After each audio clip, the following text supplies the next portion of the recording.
You know, it's a series that may go down in history as one of the best, but one that doesn't talk about anymore except for Boston fans.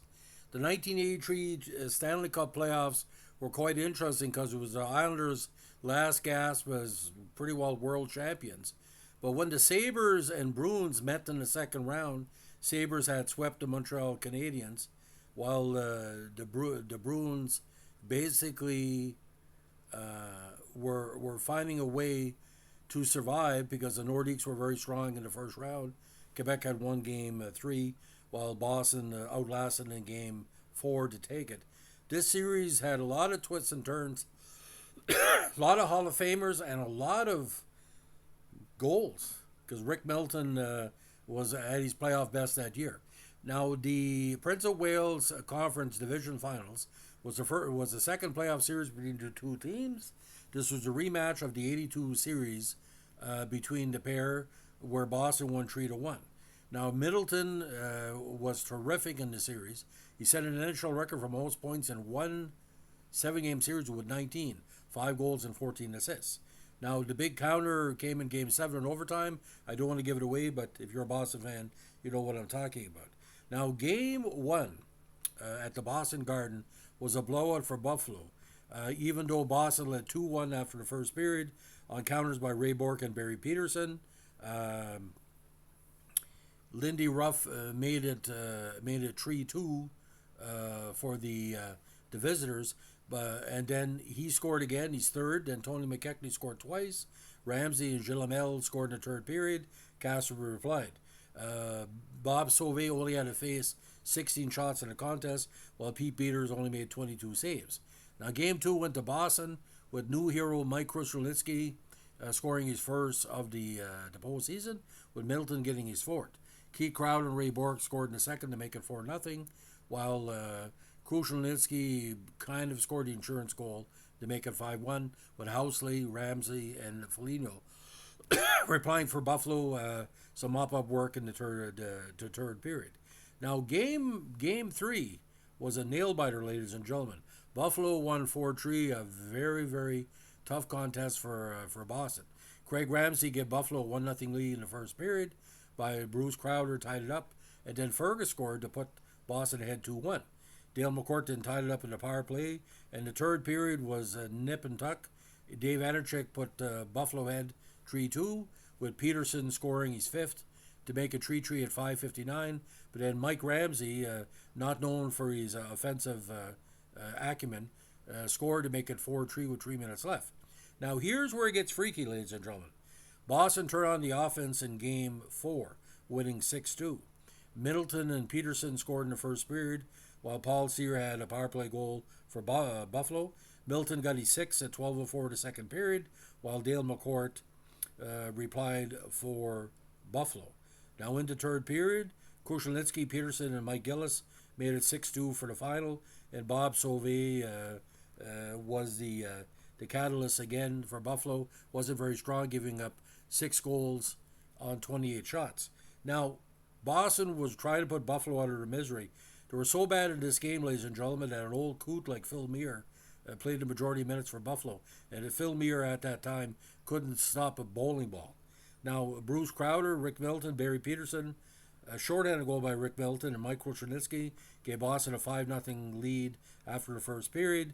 Then Barry Peterson, who had a great postseason that year, scored his ninth, with Gore Kluzat getting his first. Then the third, Steve Casper and Peter McNabb rounded up the scoring. Phil Muir gave up 7 goals on 29 shots, while Bob Sauvé gave up 2 goals on only 2 shots. Now, here it gets freaky, ladies and gentlemen. You go back to Buffalo, and Boston is leading 2-1 after the first period on goals by Brad Park, his first in the series, and Tom Fergus. Housley replied for Buffalo. But of all people, Handu Verta scored to make it 2-2, and then Mike Foligno, the jumping Mike Foligno, scored to make it 3-2 after 2.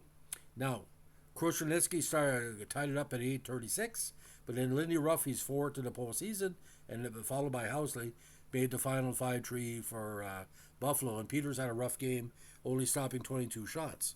But here it gets freaky, ladies and gentlemen, and you can watch this on Nesson Reports or whatever Boston channel you have. Rick Sealing pushed Buffalo ahead 2-0 with his first 2 goals in the postseason.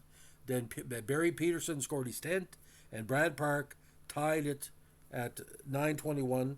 His second counter on the power play. No scoring in the third period. Now, Buffalo had optimum chances to win it in the third period. They missed quite a few chances. The Boston faithful was on, on pins and needles.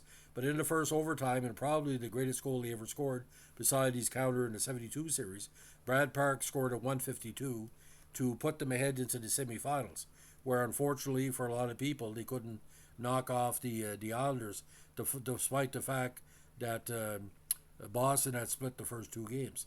See, the big problem that year, ladies and gentlemen, when Boston was on, they were scoring a lot of goals, but when they're off against the Islanders, they gave up 5, 4, 7, 8, and 8 goals and 1 counter in game 5.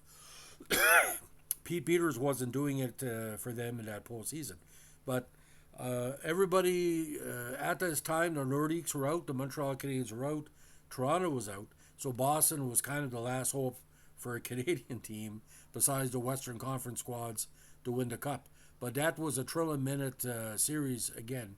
I never thought I'd say this, but seeing Phil Muir, 12 years again past his prime, doing backup for Buffalo. I think Sovey was an okay goalie, but we got to remember Don Edwards wasn't there, and Peters was okay, but he tried Roger Vachon and he tried Michel Bunny-Larocque, but like I said, it wasn't working for Boston in the postseason. He needed a better goalie, which he didn't have, but it is what it is. And Ranford and Moog were a couple of years away. So, ladies and gentlemen, if you're a Boston Bruins fan, and I'm a big Brad Park fan, and I asked him about that goal. He was at an alumni game in Woodstock, New Brunswick in 2010, and I said, what's your favorite goal? Well, he said, 72 and against Buffalo in 83. And Stan Jonathan was in the corner. He said, he'll never stop talking about that goal with the media. I guess there's like 7 or 8 different interviews through the years he's done, basically saying that a lot of people felt that if once he got past Buffalo, they had a good chance against the Islanders. But I think the tough series he had in Buffalo, 7 games, I think they were really tired by the midway mark against the Islanders. Because the Islanders would drive you nuts, good on defense, good on offense. And like I said, back-to-back games giving up 7 or 8 goals, especially in the semifinal round. And the Islanders weren't running up to score. That's just the way they played. They were like the Montreal Canadiens. And they're more dangerous because Montreal was long in the tooth. Schutt wasn't scoring as much.